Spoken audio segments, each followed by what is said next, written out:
Digging Deeper Without the Coalface, the podcast that shares the incredible stories of the talented and passionate people in our industry. And it's now time for this week's episode of Digging Deeper Without the Coalface. It's your host, Jessica Rouse. There are some pretty awesome women in mining right across our coal mining industry, and I've been catching up with a few of them lately, particularly when I had them all at my fingertips at the New South Wales Mining HSEC Conference not too long ago. In particular, I caught up with Ashlee Cox, who's an environmental graduate with Thiess, and also Beth Conliffe. Now, Beth is the Health, Safety and Training Manager at Mount Arthur South with Thiess, and these two are awesome. We're going to start things off with Beth, who has a pretty great story about being a new mum working in mining. I started out my career in mining in 2017. I kind of landed my job just out of sheer convenience. My husband and I were long distance. We'd recently relocated, and then obviously things changed in his world. He got a career in mining, and so we had to move. And as a part of that long distance relationship, I just landed my job and was very fortunate. I resigned from my job here in Newcastle and went back over to Mudgee and started out as an admin. Yep. So wasn't really looking for a career in mining, didn't really know what mining was.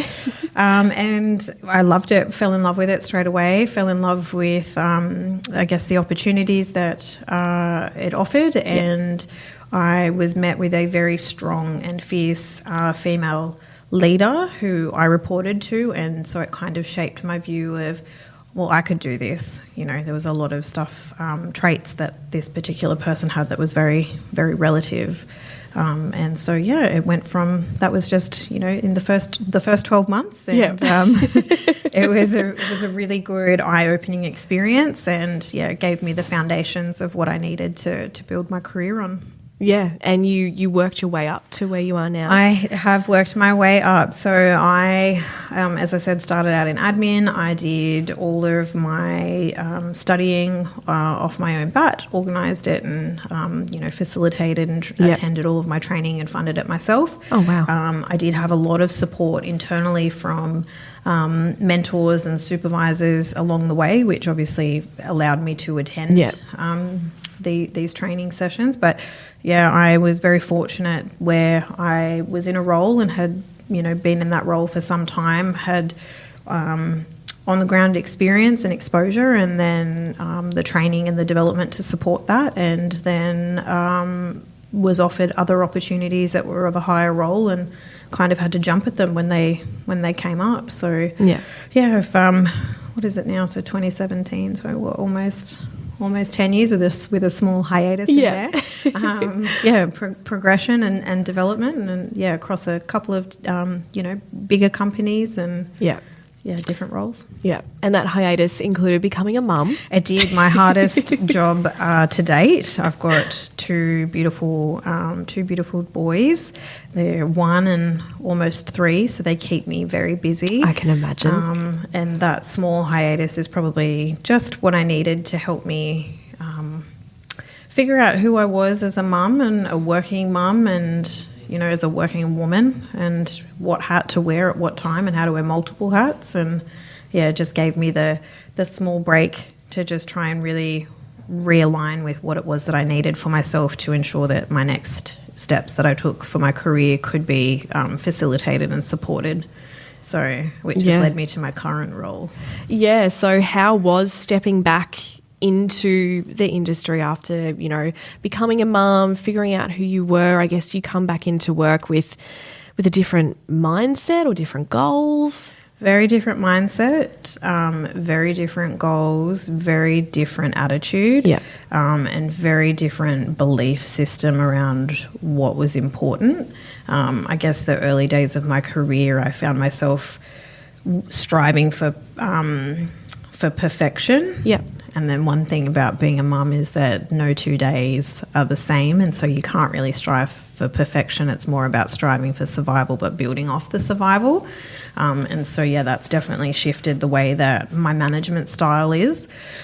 and just not sweating the small stuff. You know, obviously want to create big impacts, but what is it that we can really do that create those big impacts, whether it's from the day-to-day things that we do or like the larger projects and tasks. So I've been in my current role now since January, so this will be the 8th month. It's been very rewarding. I've got a really great support network at work. And, you know, one of those people is my now current boss, who's been nothing but supportive and very adaptable to the things that I've needed as part of my intro to work. But then I've also got a really great support system at home, which is my husband and my 2 boys. So, and let's talk about, I guess, adapting to you, I guess, in a sense, being a new mum, you would have had quite a few very real conversations about things that you would have needed. Yes, definitely. So it was day 1, had a really good intro meeting after I obviously went through recruitment and was offered my job and celebrated that I got my role. I had an intro meeting with my boss and just gave me, you know, a really good intro to the site, my walk around. And had a couple of really good conversations around the direction for the business, but also for my team. And at the end of it, he asked me what it was that, was there anything that I needed? And this is the first time that I've ever had to say, yes, actually there is. Do you have a space where I can express? I'm still breastfeeding my second son. And there was a pause and he goes, I think that we do. We'll have to go and have a look, but there's definitely something that we can make, and if we don't have it, we'll get it sorted. So we went and had a look at a couple of different options. He let me pick, and then pretty much straight after that conversation, he went straight to HR and said, "This is what we need to look at. We haven't thoroughly considered what this might be." Our wonderful client. So I work for a tier 1 contracting company, but our client also have services available on their site. So that became part of the plan, was that we would share those services, which is really great for our female breastfeeding mums that are working across the business. So, and it's very encouraging. I mean, I can imagine that, you know, you're going through your career and then you get to that point in your life where you're like, oh, okay, I think I want to be a mum, but how do I make it as easy as possible to transition back into work? It's things like that, which might seem quite small, but they make such a huge difference. I think the biggest thing is the time that it takes out of your day as a working mum, returning to work, trying to juggle what your full schedule used to look like as opposed to what it looks like now, and then the frequency of the breaks. So both of my children were exclusively breastfed, and it was 2 hours apart really from, like, they're good feeders, so I could have 2 hours and then I'd have an interruption to my day. So obviously I had to allow for some time around that, but the implications that then has on, you know, your body and your production, but then also the mental load of having to prepare for that. So when these options are available, it's just one less stressor that we have to carry and think that we have to find the solution for. So it's really great when employers and just even your managers are very supportive of that and create that space to hold that for you, so it doesn't become an added layer of complexity. Yeah, exactly. And so on that, how have you found being a woman in mining? I guess quite positive now, like with those sorts of things, but has it been challenging in the past? It has been challenging, 100%. I've definitely had my fair share of challenges, and it's not just challenges because of the industry, it's challenges because of different differences and whatever those differences look like. But I've also had, like, on the flip side, the positive of that, I've had an uproar of success and support from key people that have allowed me to, you know, given me that support, which has allowed me to then develop and over time naturally progress with my career, and being offered opportunities and networking at events like today or the Women in Mining networking sessions. And I think that when we go back and we talk about challenges, everyone's challenges are different. I think that they automatically assume that it's because there is a gender difference, but I think sometimes it's just there are differences, and we don't always need to talk about the elephant in the room because the elephant knows that they're the elephant, especially when you're the only woman. Yes. Like, you know that. Yeah. So it's about, equality. It's equality for everybody, really. Yeah, and I think it's just, that's a basic human right. Yeah. So I'm trying to shift that dynamic at the moment now that I'm a leader within business, and someone that maybe other women might aspire to or look to for guidance. It's about shifting that. Well, we're not shifting for greater inclusion of women. Like, I'm shifting for it's just greater inclusion for everybody. Yeah, exactly. So, I would like to think that the conversation about women in mining is getting past the simple fact of getting more women in mining. I guess looking after the women who are here to keep them around. It doesn't, I don't know how to put it diplomatically, it gets a bit old. Women in mining, we know we need more women in mining. We get it. But the simple fact is too, there's just not as many women who want to be in mining as men too. So there's also not that, but I think I often reflect on this. I've been very fortunate with my current arrangement within my personal life. So my husband is also in mining. Yeah. And many conversations that I've had to have over the course of when we've had our children, what does that look like for us as a family unit? Yeah. We need to allow opportunity for our male counterparts or the second parent to support the first parent returning back to work, whether that's the same-sex relationship or whether it's, mum and dad. Because whilst ever we have inequality around mums returning to work, dads won't take time to go and stay at home. Yeah. So that to me is probably the biggest shift. And I did listen to a really good session of Parliament one time, and I can't remember the minister, but it was putting forward for federal funding, and she spoke about how women returning to the workforce should be treated like a national disaster, because when you look at roadways and infrastructure, women pose whatever the percentage was, let's just say it's greater than 50% or it's 50%. If we lost that infrastructure, if we lost 50% of our roads across the country, then that would be, declared a national disaster. True. We don't have a pathway for women returning back to work, so why would they want to go to an industry where it's already hard enough? Well, yeah, exactly. And it's just, that's been on the forefront of my mind in my career. How do we shift that? And I guess, you're in a position now where you can work towards shifting that. Absolutely. Yep.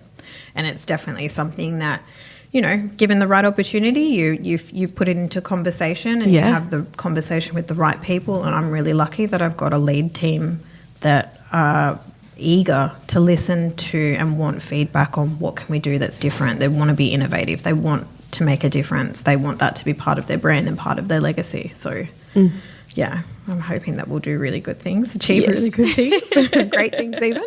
Exactly. What a awesome advocate for women in mining and how to adapt to being a mum and still being able to work to your full potential and doing what you want to do. I love it. Now, Ashlee is one of the most passionate environmental graduates I've come across in ages, and there are so many of them out there, and it was so good to sit down and have a chat to her. Here it is. You're relatively new to the industry. Take me back to where you started and I guess what prompted you to get into the mining industry? It was definitely, I'd say, a non-traditional way of getting into the industry. A lot of people that live in this area, like I'm a Singleton local, a lot of people have family in the industry, so there's a direct connection or way to get in. For me, I live in Singleton, but I don't have family in the mines at the moment. So for me, I'm one of the first to be involved in the mines. And so I began my study and I started by asking questions, seeing who knew a bit about like the environmental space or things like that in the mines.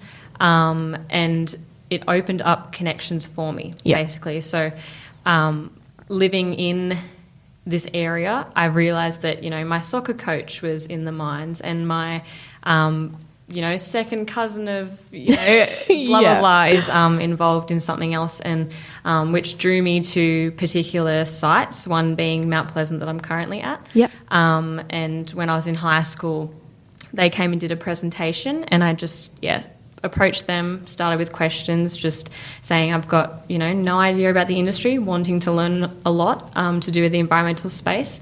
And then it kind of started from there, just having a look around on site one day, and then continuing kind of casual work from that day on while studying. And now I'm in a graduate program, which is awesome. Yeah. Why are you so passionate about that enviro side of things? I think I've always thought of the environmental space in mining as just being a massive opportunity for change. So a lot of people are involved directly in the mining process, and community, for example, may not be aware of like the level of legislation and how strict everything actually is. Through my environmental degree, we kind of learn about the approval processes and everything like that.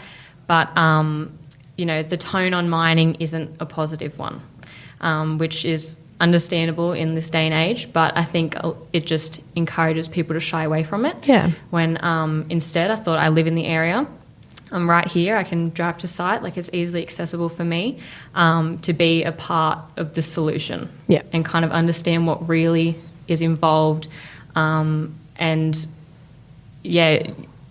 like to be directly involved with ensuring things are environmentally conscious and to do the best that we can, whereas some people are just obviously looking from the outside in and not directly contributing in that way. Yeah.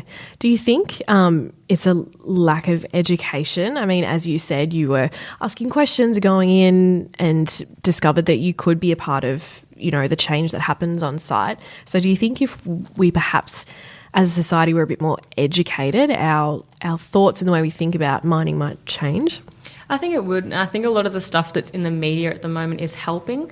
Like the New South Wales Minerals Council, they're bringing out a lot of videos about just the importance of mining and how vital it actually is, because there was definitely a period there where it was just mining's a no-go.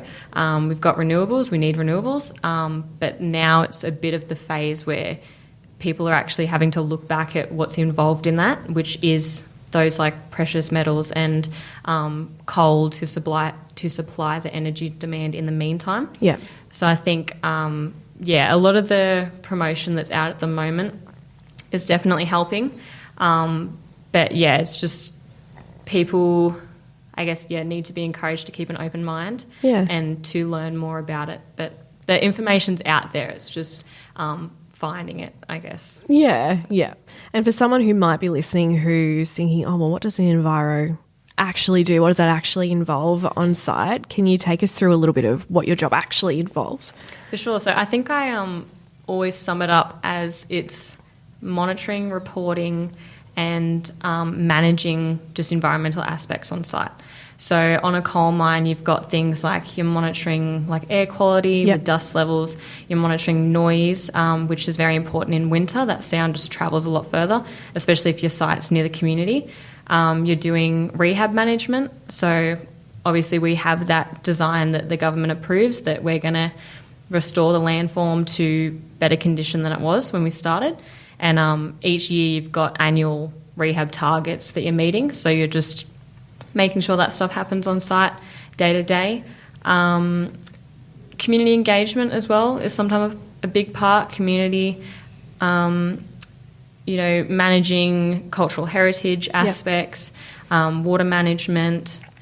I think blasting, like things like that, any kind of mining activity that happens on site has those underlying environmental like the legislation behind it and your restrictions and your compliance limits. So it's just any activity that happens, monitoring those activities and then reporting on it annually to the government or sometimes to the community. Yeah. I feel like that rehab side of things would be so interesting. I mean, everything that's involved in the lead up to a site eventually closing and then that process of rehab and then seeing what it is at the end would be fascinating.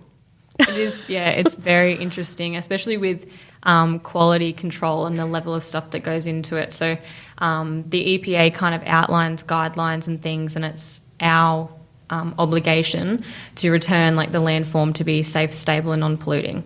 So it's making sure that all of the topsoil that's involved and all of the, like, you're managing weeds, you're managing soil quality and everything to and like erosion, you're doing a lot of that sort of stuff to make sure it's a stable landform at the end. It's not just we're here right now, we'll set it up for right now. It's to make sure that it's like a long-lasting solution. Yeah, exactly. I think it's quite incredible that a landform can be put back to an even better condition than what it once was. I can only imagine the amount of money and planning and everything that goes into it. Yeah, it is very expensive. It's something I've learnt. It's definitely something that, I think is maybe overlooked, or the people that aren't in the mining industry may think it's an afterthought. But there's a lot of money that's locked away to ensure that happens, and that it happens to the best quality each year. At Mount Pleasant specifically, we're very in community view, the eye line of the community. Yeah. So we have very passionate environmental people, and the surveyors are involved, mining engineers are involved in making sure that it just looks good. You want it to look natural, you want the animals to come back, you want natural plant communities, and it's the best outcome you can have if that stuff returns. Yeah, exactly. One of the key things that was interesting for me when I started in mining was, I hadn't ever been involved and I wanted to be a part of the solution, but I also didn't necessarily think that people thought that way.